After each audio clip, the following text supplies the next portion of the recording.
pa bo seveda uvajanje 5G tehnologije zagotovo ena izmed izjemno pomembnih tem, ne samo seveda za to ministrstvo, ampak za to vlado in seveda za vso Slovenijo, za vse prebivalce in prebivalke Slovenije. In v zadnjem obdobju se je razvnela precej živahna razprava o implementaciji 5G tehnologije in vseh posledicah oziroma vprašanjih, ki spremljajo implementacijo te tehnologije. Seveda eno izmed vprašanj, legitimno vprašanje, ki v delu prebivalstva pač vzbuja tudi določeno skrb, je tudi zdravstveni vidik uvajanja 5G tehnologije. Mi smo ves čas temu namenjali posebno pozornost in veliko pozornost. Ministrstvo za javno upravo je tudi nekako iniciator in podpornik precej široke strokovne konference na to temo v oktobru lanskega leta, ki je seveda v javnosti naletela na različne odmere. Zdaj pri tistih, ki že v štartu nasprotujejo kakršnikoli misli na uvedbo 5G tehnologije, to povzročilo dodatni revolt, češ da smo seveda s to konferenco vse skupaj, kar zadeva zdravstvene vidike, minimalizirali in morda potencirali nekatere druge. Mi sodimo, da ne. Čeprav je pa res, da je razprava iz dneva v dan, bom rekel, žolčna, ampak širša, tako da tudi v prihodnje nameravamo prav temu, pa še nekaterim drugim vidikom, tudi varnostnemu, etičnemu, pa še kakšnemu namenjati posebno pozornost. Tako že pred koncem tega meseca Ministrstvo za javno upravo pripravlja, mislim, da sem 24. januarja eno zelo široko razpravo, predvsem o zdravstvenih vidikih implementacije 5G tehnologije, z udeležbo kar najširšega kroga tako strokovnjakov, kot seveda tudi laične javnosti, kot seveda tudi tistih, ki jih uvajanje oziroma napovedi uvajanja te tehnologije še posebej skrbijo. Želimo soočiti vsa mnenja. Jaz mislim, da bomo težko seveda na takšni konferenci prišli do nekega končnega odgovora. Končnega odgovora pravzaprav svet, kar zadeva uvajanje 5G tehnologije in pa zdravstvenih posledic tega, končnega odgovora pravzaprav svet še vedno nima. 5G tehnologija pač še ni tako uveljavljena v vsakdanji praksi, da bi lahko nekimi resnimi študijami prišli do rezultatov, ko bi lahko z gotovostjo trdili, da je popolnoma nevarna ali kakorkoli rizična. Seveda pa vse te razprave so legitimne in za nas ni bilo potrebno, da bi prišli protestniki pred Ministrstvo za javno upravo, pa bi potem mi z dnevnega reda vlade umaknili strategijo o delitvi frekvenčnih pasov, ki je v enem delu tudi podlaga za uvajanje 5G tehnologije.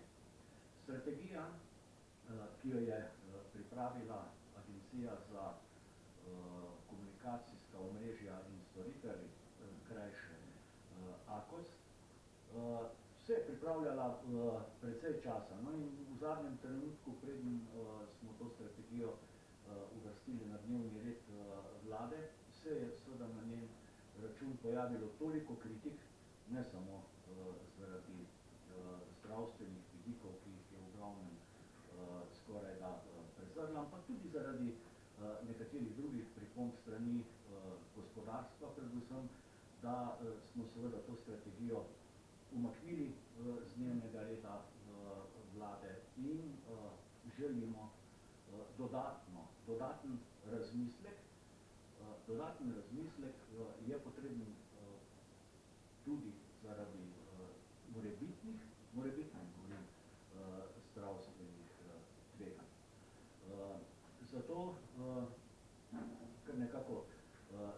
razumljivo, da zdaj, ko je tekla javna razprava o tej strategiji in jasno je popolnoma tudi po zakonu, kdo je pripravljalec, snovalec te strategije in kdo jo potrjuje, torej AKOS strategijo pripravlja, vlada jo potrjuje.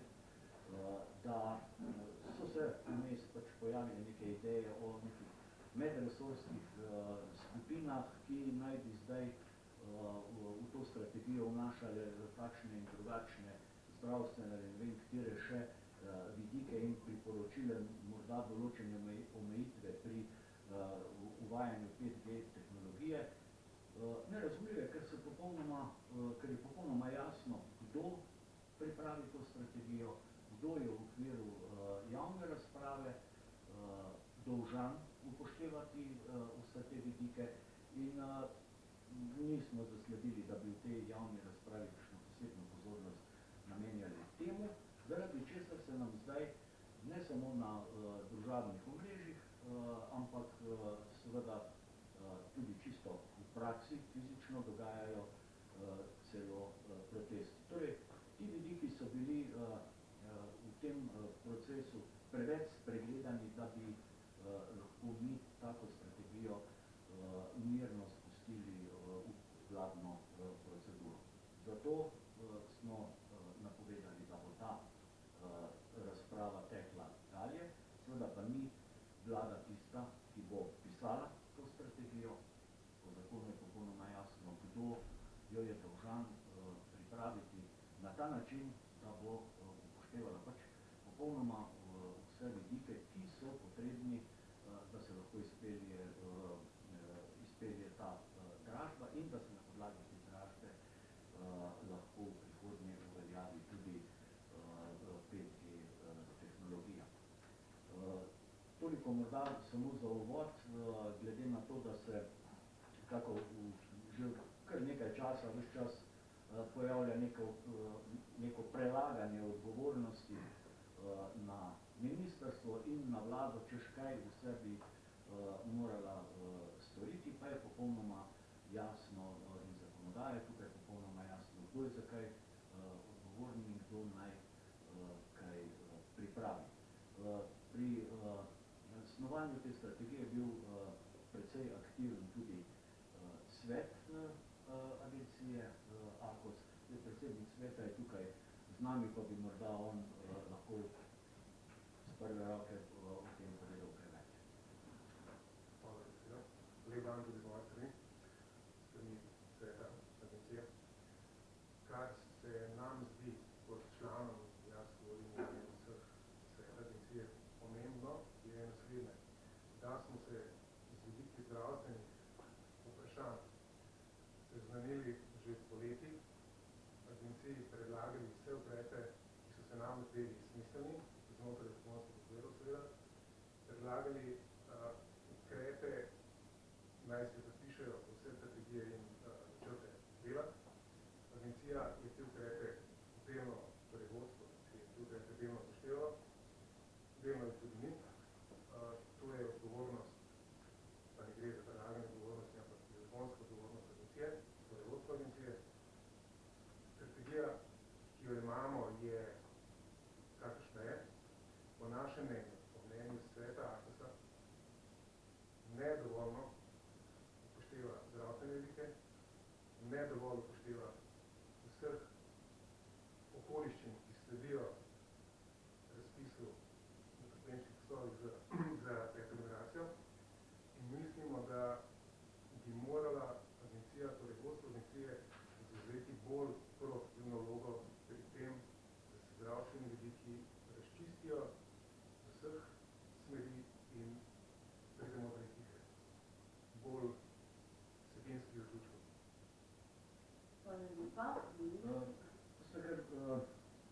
Vodstvo agencije se je v minulem letu morda bolj kot s pisanjem strategije ukvarjalo s pisanjem pisem tako ministrstvu za javno upravo kot tudi predsedniku vlade. V zadnjem času strašilo, da nas čaka celo kazen Evropske unije, če ne bomo pohiteli z dražbami za radiofrekvenčni spektr, češ da bomo vse zamudili, kar seveda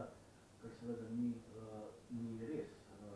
Državni sekretar Leon Bekin podrobneje pozna to področje in morda razloži, da je strašenje z tem, kako z vsem skupaj zamujamo, popolnoma odveč in nič ne zamujamo. Vse, kar pogledate po Evropski uniji, vedno bolj previdno in konzervativno pristopajo k temu vprašanju, seveda tudi zaradi pritiskov javnosti in pri nas se okrog tega ustvarja veliko megle, tudi v zvezi s tem, kdo, kje je že prepovedal ali uvedel moratorij na uvajanje 5G tehnologije, ni natančno znano, ker se vsak dan na družbenih omrežjih ali pa še kje druge pojavljajo najrazličnejši podatki. Mi s to konferenco, ki jo pripravljamo za konec meseca, želimo razjasniti tudi ta vprašanja in tudi tam, kjer so se morda res začasno ali pa na daljše obdobje odločili za moratorij ali za kakršenkoli drugi ukrep v zvezi s 5G tehnologijo, da tudi iz prve roke izvemo, zakaj, odkot takšne odločitve.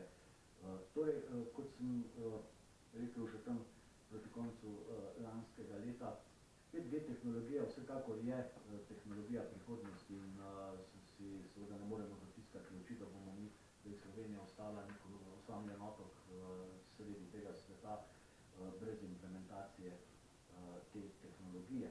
Ampak tako kot mnoge druge države pri uvajanju tega, pa bom ponovil, tisto ne želimo biti poskusni zajci, ampak vendarle priti do dna nekaterim vprašanjem, ki ta hip burijo duhove v slovenski javnosti.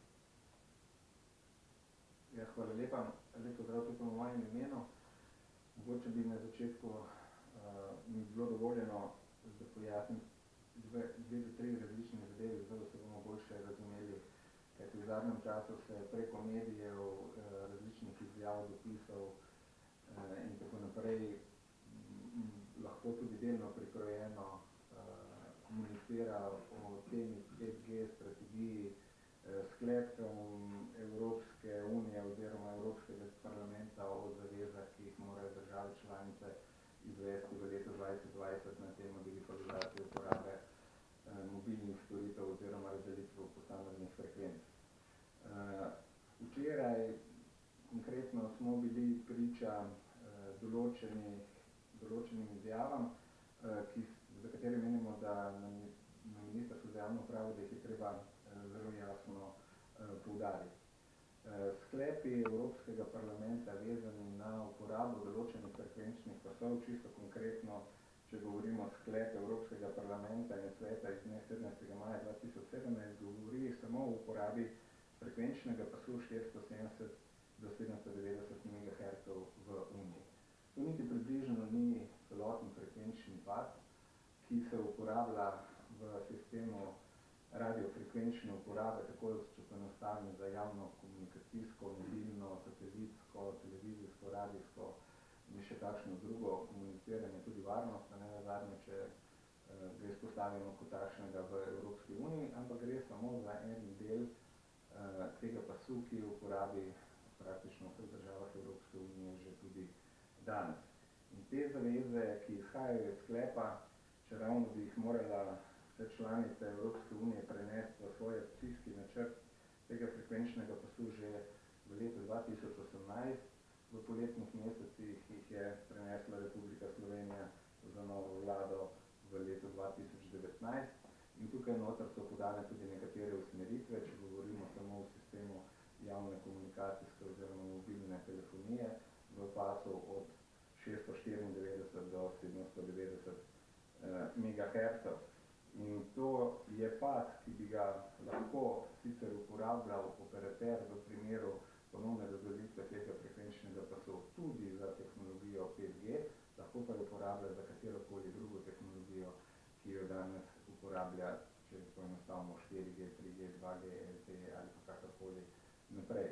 Zato poenostavljeno pač povezovanje različnih sklepov Evropske Evropskega parlamenta, sklepov vlad držav članic oziroma drugih organov držav članic o uvajanju 5G samo na tem principu niti približno ni mogoče in je absolutno zavajajoče in tudi nikjer ne piše, da gre izključno za uvedbo 5G tehnologije na tem delu. Ko govorimo še nadalje o tem roku in morebitnih opozorilih, ki padajo po vladi ministrstva in predvsem po ministrstvu za javno upravo o neizvajanju oziroma časovnem zamiku oziroma zamudi, ki se bo pojavila morebitnih tako imenovanih poizvedovalnih ali pa drugih sodnih postopkih proti Republiki Sloveniji in kaznih, je treba povedati, da v okviru tega spektra, katerega sem omenil, zelo enostavno povedano okoli 700 MHz, je rok, ki pada 30.6.2020. Do tega roka morajo države članice izvesti določene aktivnosti oziroma omogočiti uporabo določenih frekvenc. Pri tem pa je potrebno se jasno zavedati, da jih posamezne države članice ne morajo izvesti na celotnem območju svoje države, ukolikor sosednje države članice tega ne izvedejo. Kajti gre za sisteme, ki so danes že v uporabi.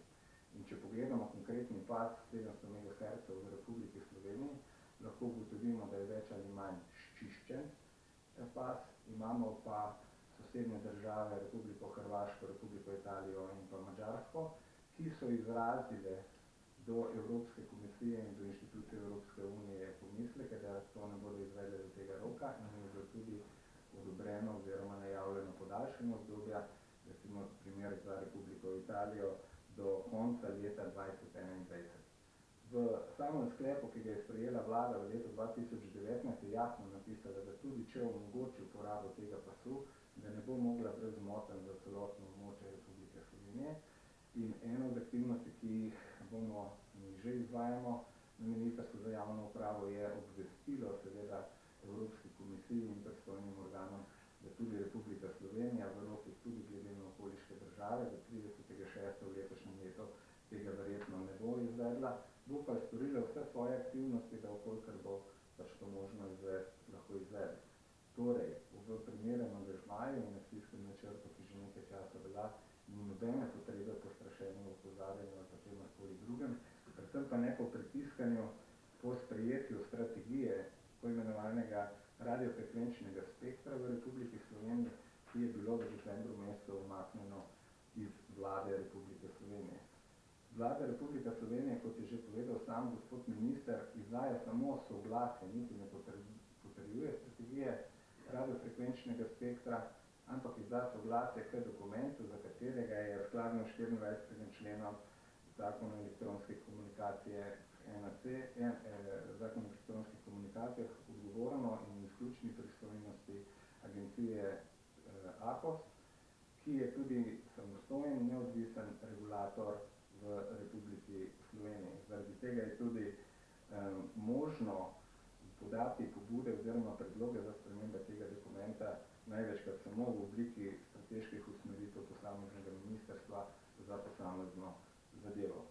Sam minister je že omenil, da se je v času sprejemanja in nastajanja te strategije, ki mimo grede nastajala več let in bi morala biti, če smo čisto formalni, sprejeta že v avgustu 2018. leta tudi v Republiki Sloveniji, pa do takrat nismo končali niti javne razprave, bila ustrezna javna razprava, bila večkrat popravljena dopolnjevanja, nazadnje je zadnja verzija iz novembra 2019 bila posredovana tudi na vlado, ki je tako, kot je bilo pojasnjeno, vlada zaradi nekaterih naknadnih resorskih in pa tudi zunanjih pripomb umaknila iz dokončne potrditve oziroma iz postopka podelitve soglasja.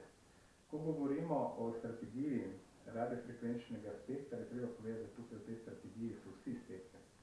Tukaj niso samo spektri, tako imenovane 5G, oziroma sploh niso spektri, ki bi se točno naslavljali na 5G, so pa določeni frekvenčni spektri, ki bodo v prihodnje skladno tudi z evropskimi cilji, prednostno, prioritetno ali pa na novo, namenjenem tudi pač nevtralnim tehnologijam 5G. Tukaj ne govorimo, katera tehnologija 5G bo v uporabi, je vezano na izvajalca. Zadnje čase je bilo zelo veliko diskusije o bitki vzhod vzhoda in zahoda oziroma Amerike in Kitajske preko Huawei, Apple, Ericssona in podobno. Tako da strategija absolutno mora podati samo usmeritve glede zadovoljive varnosti, zdravstvene ustreznosti, gospodarnosti in še veliko drugih ukrepov. Tako da povezovanje strategije neposredno z temi frekvencami 700 MHz je seveda v enem delu možno, absolutno pa ne v tako širokem delu, kot se želi prikazati, kajti tukaj, kot je že omenjeno, radiofrekvenčni spekter pokriva veliko širši spekter samih frekvenc. In en del teh frekvenc je pa korektno zapovedati, so pa nove frekvence, ki so namenjene tudi mobilnim javnim komunikacijskim storitvam. To so frekvence večje od 3000 MHz, nekatere 3400 in naprej. Nekatere od teh frekvenc so do konca junija leta 2020 tudi možno že v uporabi za testne namene samega 5G, pa bo lahko ta strategija tudi pokrila in strategija bo podala osnovne elemente za pripravo oziroma za izvedbo samega razpisa, kajti za javne komunikacijske storitve je razpis primerno sredstvo za podelitev teh frekvenc. Takoj bi želel povedati, da ni nujno, da se bo operater po dražbi oziroma pridobitvi teh frekvenc in odločbe samo dražbo oziroma razpis izvede agencija AKOS in ne Ministrstvo za javno upravo. Poslužil 5G tehnologije, gre za tehnologije, ki so prijavljene na samem razpisu v dodelitvi odločbe in so lahko tudi 4G, 5G ali pa katera druga nevtralna tehnologija. Ključno se nam zdi, da pojasnimo razliko. 5G je tehnologija komunikacijskih storitev.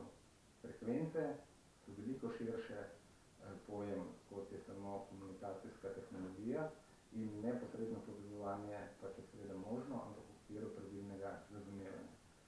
Tudi pojavljanje in povezovanje, kot sem že omenil, testnih frekvenc za testiranje 5G, kateremu smo bili priča v zadnjem letu na zelo odmevnih primerih BTC-ja, AMZS-ja in tako naprej, ni v neposredni in direktni povezavi z strategijo upravljanja z radiofrekvenčnim spektrom, ravno zaradi tega, ker sem povedal, da te najkasneje po zakonu testne frekvence lahko potečejo konec junija 2020, pa še ne drugi pogoji so seveda zraven. Sam razpis se bo pa z dodelitvijo frekvenc odbil po tem samem roku. Mogoče še tukaj čisto za informacijo, kaj se dogaja sedaj s strategijo, ki je bila umaknjena iz vlade, k tej strategiji v fazi same vladne procedure, kot smo rekli, prišlo več pripomb, med njimi tudi gospodarske zbornice, ne samo so strani zdravstvenega vidika in je treba zelo natančno pregledati, ali je način dražbe, kot je predviden, ali je uporaba frekvenc za vse namene, tudi tiste, ki so tako imenovanih velikih spektrov oziroma velikih dolžin, smiselna že v prvi fazi.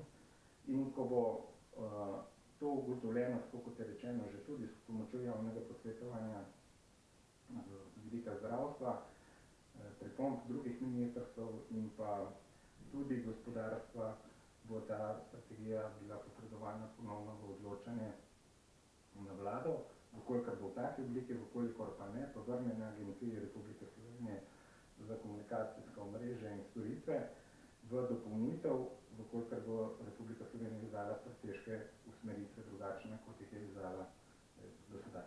Torej, ni vprašanje, ali to strategijo vlada bo ali ne bo dala k njej soglasje, seveda, ko bo naslovila vsa ustrezna vprašanja, o katerih smo zdaj govorili, bo seveda to soglasje, ta strategija tudi dobila. Več od tega pa vlada tako ali pa ministrstvo ali pa katerikoli resor v zvezi s tem ne more storiti, ker je pa po drugi strani zelo, zelo hitro obtožen, da posega v neodvisnost in avtonomnost regulatorjev, v tem primeru agencije AKOS. Kakšno vprašanje? Ja, gospod Namec, televizija Slovenija. Mene zanima, prej smo že govorili oziroma omenili ste, da naj bi AKOS, Ministrstvo za javno upravo, predlagal ustanovitev te medresorske skupine, pa me zanima, katera naj bi bila tudi druga ministrstva, seveda vključena. Torej, kako je smotrna ustanovitev take skupine po vašem? No seveda, zdaj mi nismo videli nobene potrebe, da bi formalizirali neko medresorsko skupino. Medresorska skupina pomeni predstavnike posameznih vladnih resorjev, ki pripravljajo neko vladno gradivo. Ampak v tem primeru mora to gradivo pripraviti agencija AKOS. In takšen način pisanja strategije ali pa oblikovanja kakšnih drugih dokumentov, ki jih potem neodvisni avtonomni regulator predloži vladi, bi bilo, milo rečeno, zelo nenavadno, ne? In bi po drugi strani lahko bili zelo hitro na robu tistega, o čemer sem govoril malo prej. Torej, da mi posegamo v strokovnost in neodvisnosti agencije. Smo pa, ko je do te ideje, mislim, da tam nekje oktobra ali septembra lanskega leta prišlo, oktobra, ja, da smo seveda tudi ustrezno odgovorili, da pa smo pripravljeni nuditi kakršnokoli strokovno in drugo pomoč pri nastajanju tega dokumenta, vendar ne v obliki neke formalizirane vladne skupine. Jaz ne vem, morda so se v preteklosti takšne skupine ustvarjale vse vprek. Mi razumemo in tako tudi postopamo, da ko ustanovimo neko vladno komisijo, zato jih tudi ni toliko, kot jih je morda bilo nekdaj, ne, včasih je veljalo, da če neke zadeve ne znaš rešiti, ne pa ustanoviš komisijo. Mi, ko ustanovimo neko vladno delovno komisijo, jo ustanovimo z zelo jasnim mandatom, zelo jasnimi odgovornostmi in obveznostjo poročanja vladi o delu oziroma o tem, kar pač ta komisija naj počne. Torej, kakršnakoli formalizacija bi bila tukaj popolnoma odveč, celo nespodobna. In ne vem, zakaj bi vladni resori pisali dokumente neki visoko usposobljeni inštituciji oziroma agenciji, ki denimo na leto na zaposlenega porabi minimalno 3000 evrov za izobraževanje in potovanje. Torej so tam izobraženi, visoko strokovni kadri, ki seveda so in morajo biti sposobni takšne dokumente sproducirati sami. Hočemo dokumentov še? Se pravi, čujem. Mogoče samo dopolnitev te zadeve, kot je minister povedal. 24. člen Zakona o elektronskih komunikacijah je kristalno jasen. Agencija AKOS je tista, ki mora pripraviti 3-letno strategijo upravljanja na podlagi in upoštevanja strateških usmeritev ministrstva ter strateških dokumentov Republike Slovenije in Evropske unije. Tukaj ni dvoma. Mi v tem odgovoru, ki smo ga konkretno iz Direktorata za informacijsko družbo in informatiko dali v novembru mesecu, konkretno datiran 6. november, agencije AKOS, jasno v zaključku piše, da se bo direktorat podpira z debato, kar smo nenazadnje tudi v oktobru naredili za prisotnostim finančnim vložkom na razpravi v zdravstvu, in da bomo v okviru naših pristojnosti pripravljeni aktivno vključiti kakršnekoli aktivnosti Agencije za komunikacijsko mrežja in storitve, kar je povsem jasno, da mi poleg tega ne moremo, kar v vsakem primeru damo. Itak pa mi v okviru medresorske razprave, ki jo imamo v sklopu vladne procedure, izdaje soglasja k temu dokumentu, če smo pošteni, mi tudi pikse pa vejce ne smemo spremeniti, to izključno v pristojnosti AKOS-a in to mu tudi priznavamo kot regulator, da je pač takšna tudi ureditev so strani evropskih predpisov. Absolutno že lahko sodelujemo, ne more pa Ministrstvo za javno upravo ali pa katerokoli drugo ministrstvo samo z nekimi predlogi ali pa čemarkoli vplivati, kaj šele pisati na te zadeve, obstajajo strateške usmeritve in to je tudi namen. In ravno zaradi tega in vseh pripomb, ki so bile danes s strani zdravstva, bo se ta dogodek 24. januarja tudi odbil, zaradi tega, da soočimo tudi nevladne organizacije, ki so izrazile svoje pomisleke v zadnjem času in da se nalijemo čistega vina okoli 5G tehnologije za različnih, tako tehnologije, kot tudi frekvenc in vpliva frekvenc na uporabo oziroma na človeško zdravje. Zravno pa seveda v tem času mi pripravljamo tudi pogled vlade z vidika varnosti, ekonomičnosti, kajti tudi pripombe so operaterjev, ne smemo zanemariti, ki so jasno povedali, da kolikor bo strategijo v takem obsegu trenutno ne vidijo zainteresiranosti za uporabo določenih frekvenc že v tem času, oziroma se mi zdi smiselno draženje teh frekvenc za tehnologijo 5G, kjer ni še takšnega interesa in povpraševanja, kot je bilo predvideno v nastajanju pač evropskih raznoraznih programov in tudi programov, ki jih je sprejela Republika Slovenija. Ja, nekaj krajc pa povedati, pa vprašal, ali in zakaj po vašem mnenju Slovenija potrebuje tehnologijo 5. generacije? Menja se tudi neka, kako bi rekel, kritična ali pa strateška infrastruktura v tem pogledu. Torej. No, seveda, tako kot bi se pred leti vprašali, ali potrebujemo 3G tehnologijo, ali zdaj potrebujemo LTE. Razvoj gre pač naprej. In prihodne industrije, ki niso tako oddaljene, vse nekatere pa so že tukaj in zdaj, ne, predvsem s podlago v digitalizaciji, bodo seveda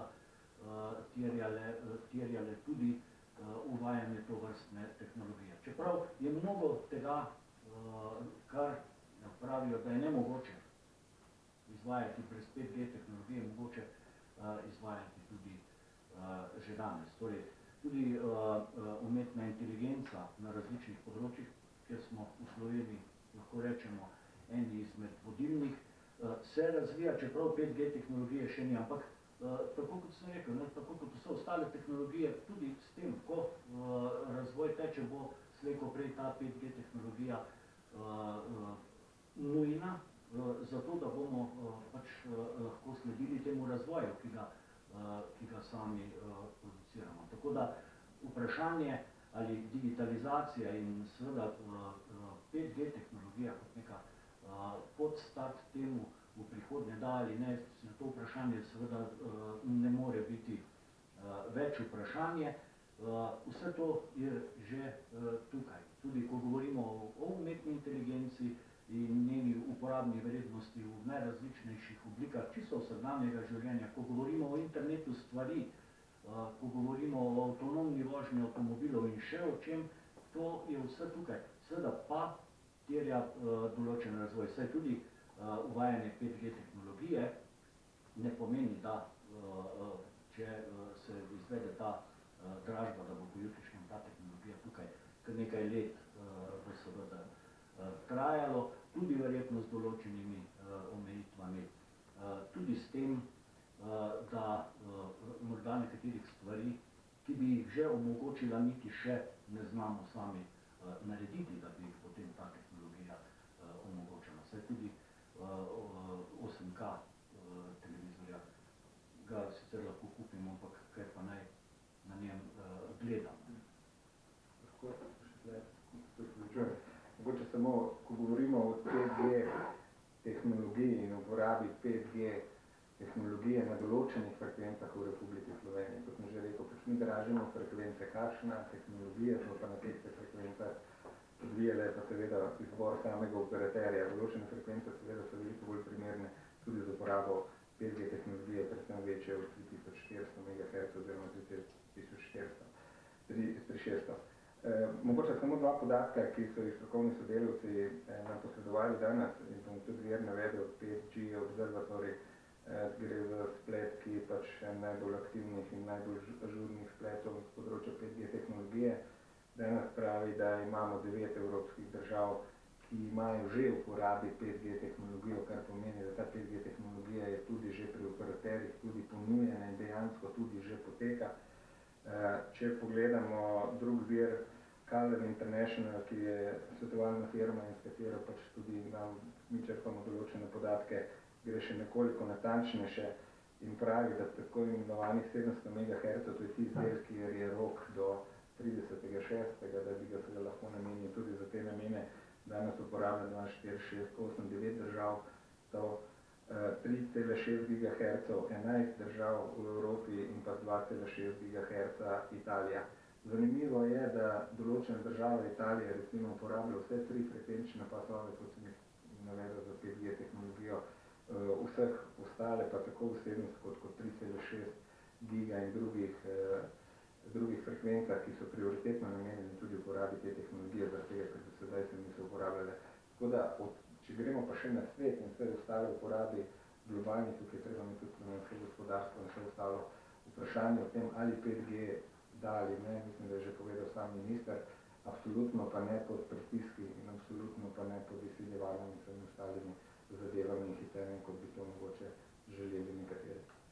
Pa samo, če govorite zaključil, bomo pa pri uvajanju teh tehnologij vsekakor zelo pozorni, zelo senzibilni do teh vprašanj, o katerih govorimo, do etičnega, varnostnega in zdravstvenega. Nenazadnje je to tudi eno izmed temeljnih vodil Slovenije, ki bo predsedovala Evropski uniji v letu 2021 in ta vprašanja želimo tudi na celotno Evropo posebej nasloviti.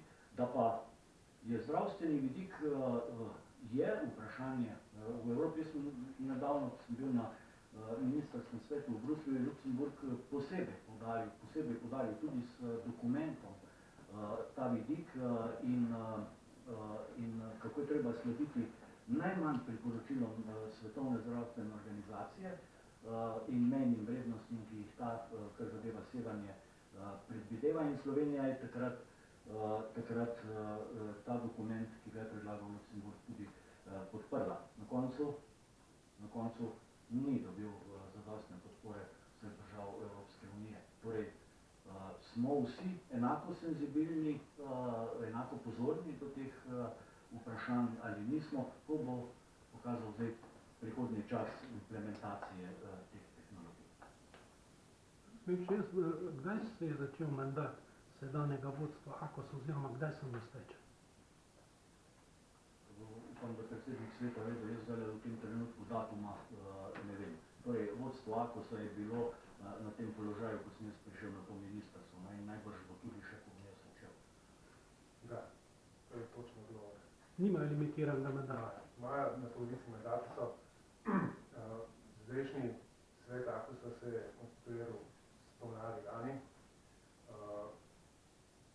Če sem zelo, čez prst mislim, da ima 2 leti.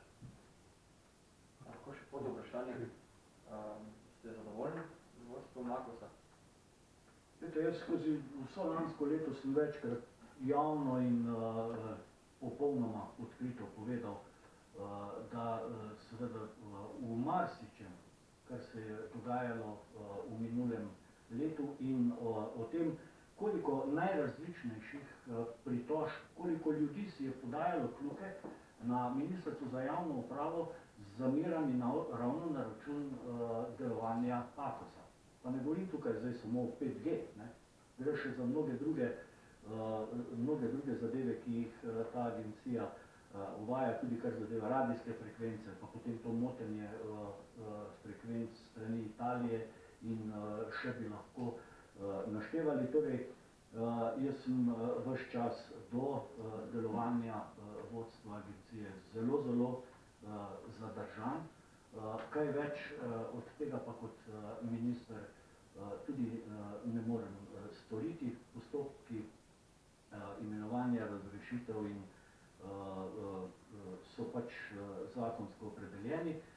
Seveda, tudi tokrat bom verjetno, če rečem, da sem zadržan do delovanja vodstva, najbrž dobil spet klofuto iz Bruslja, da posegam v neodvisnost, avtonomnost, strokovnost in kdo ve kaj še vse vodstva AKOS-a. Tako da že pri takih izjavah seveda sem potem jaz tarča. Ampak povem še enkrat, tako kot sem bil zadržan vse lansko leto, se to občutje, se ta zadržanost seveda nadaljuje in samo še poglablja s to zmešnjavo, ki nastaja okrog uvedbe 5G-ja in neupoštevanja pravzaprav nekega dela javnosti, ki povsem legitimno izraža svoje stališča. In mi bomo, če pač te strategije pisati ne moremo in je ne smemo, bomo pa seveda zahtevali, da so vsi ti vidiki v teh dokumentih upoštevani, ker tudi druge zakone, ki jih pišemo, jaz ne vem, kako je bilo včasih, ampak mi pišemo v sodelovanju s tistimi, katerim so namenjeni. In če govorimo o implementaciji neke nove tehnologije v tej državi, ki ljudi skrbi, imajo ti ljudje pravico povedati in mi seveda smo jim tudi dolžni prisluhniti. Potem stroka tudi svoje povedala, kdo ima prav, kdo nima prav, vse ponavadi resnica nekje vmes. Saj veste, da smo skozi daljše obdobje že ves čas vsi skupaj izpostavljeni zelo velikim sevanjem. Ne? Jaz sem zdaj, mislim, sem ravno danes prebral, da je pravzaprav največji vir sevanja doma v kuhinji ta indukcijska plošča na štedilniku. Ne? Bistveno večja od vseh Wi-Fi-jev in telefonov in ne vem katerih tehnologij. Ne? Pa v tej plošči nismo kaj prida javno govorili. Matej, zdaj sta eno vprašanje še na drugo temo, če smem, glede vašega srečanja z ljubljanskim županom. Zanima me, katere so bile glavne teme pogovora. Ja, seveda, z županom Ljubljane se večkrat srečava, tako kot tudi z mnogimi drugimi župani po Sloveniji. Pa ker stičnih točk z glavnim mestom je kar nekaj, nas v tem trenutku še posebej zanima reševanje vprašanja, potem, ko bomo tam nekje do aprila letos preselili upravno enoto Ljubljana za Bežigrad, kjer dokončujemo ureditev prostorov. S tem, ko se bo večina upravnih delavcev preselila na to lokacijo, pa želimo na vseh teh lokacijah, kjer so danes izpostave upravne enote Ljubljana, še vedno zadržati pisarne, tako da ne bomo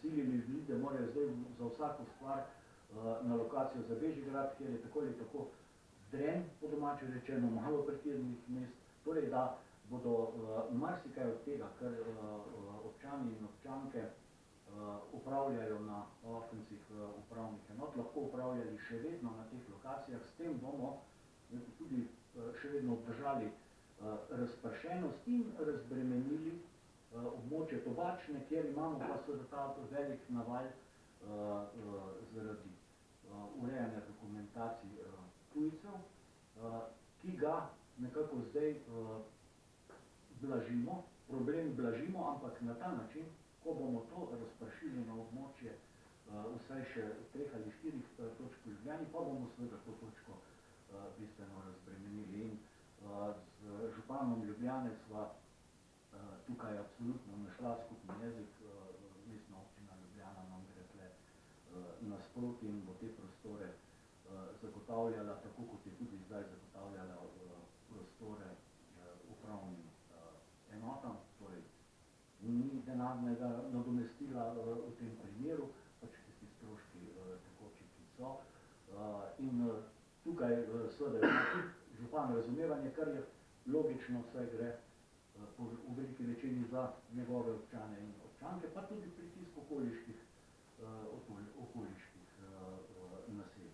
Tako da pretežno sva govorila o tem. Imamo pa, kar zadeva nekatere projekte ali pa nepremičninska vprašanja, kjer imamo z mestno občino Ljubljana kar nekaj stičnih točk, tako da od časa do časa pogledamo tudi, kje so smiselne kakšne zamenjave, kakšnih zemljišč, predvsem zaradi urejanja lastninskih pravic, tako da so ta srečanja zdaj postala že kar nekako redna.